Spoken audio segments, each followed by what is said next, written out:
नमस्कार मित्रांनो, लग्नानंतर होईलच प्रेम ह्या मालिकेच्या पुढील भागात आपल्याला असं पाहायला मिळणार आहे की आता काव्या आणि नंदिनी त्यांच्या मेडिकल चेकअपसाठी हॉस्पिटलमध्ये गेलेले असतात. तेव्हा अचानक त्यांच्या समोरून एक क्रिटिकल कंडिशनमध्ये डिलिव्हरीसाठी आलेल्या महिलेला स्ट्रेचरवरून इमर्जन्सी रूममध्ये चालवलेलं असतं. हे पाहून काव्याला मात्र खूपच अस्वस्थ होतं. तिला समोरची महिलेची झालेली अवस्था पाहून अगदीच दमच भरू लागलेला असतो आणि पुढच्या क्षणी काव्याचे डोळे गरगरतात आणि तिला चक्कर येऊन ती खाली कोसळणार तेवढ्यात नंदिनी तिला सावरते. तेव्हा आता नंदिनी काव्याला म्हणते की मला सांग काव्या, नेमकं तुला काय होतंय? बरं वाटत आहे ना तुला?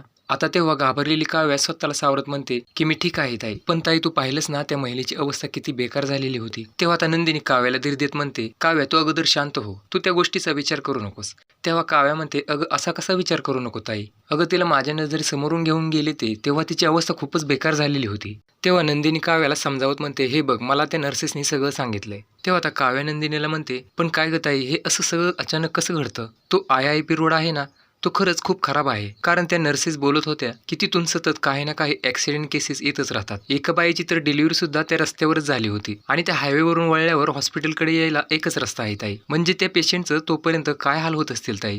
असं म्हणून आता काव्या खूपच पॅनिक होते. तेव्हा नंदिनी काव्याची समजूत काढत म्हणते, अगं काव्या नको तू ह्या सगळ्या गोष्टींचा अतिविचार करूस, तू अगोदर शांत हो. असे म्हणून नंदिनी काव्याला धीर देण्याचा प्रयत्न करते.